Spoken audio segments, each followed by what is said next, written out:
A lifesaver for people in distress on the water, but increasingly it doesn't leave the dock. A Whatcom County fireboat's often unable to respond to calls because it often cannot get out of its own marina. It's creating a battle between public safety and Native American rights. Our North Bureau Chief Eric Wilkinson explains.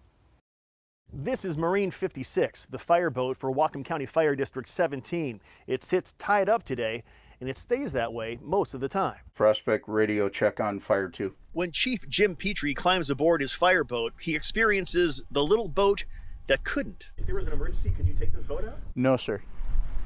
That's because over the years, so much sand and gravel have accumulated at the Sandy Point Marina southwest of Ferndale, it's sometimes impossible for boats to leave the docks. One of those boats is Marine 56.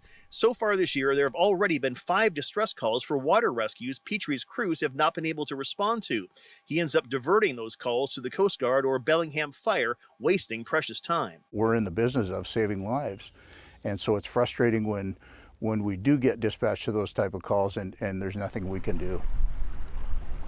It gets shallow enough to walk across without getting your knees wet. Folks living around the marina say it needs to be dredged. Water sometimes runs just a few feet deep. A narrow passage exposes jagged rocks, and boaters say they can only navigate through the marina 30% of the time. But the tidelands in question are owned by the Lummi Indian tribe, which opposes dredging for environmental reasons, saying it removes essential habitat that the Lummi Nation's shellfish beds and fish habitat rely on. The tribe's chairman telling King 5 dredging is a violation of our treaty-protected rights to harvest fish and shellfish, adding the marina development should never have happened in the first place. We're not out there to challenge them. We're out there to work together to come up with a solution that will work for them and will work for us.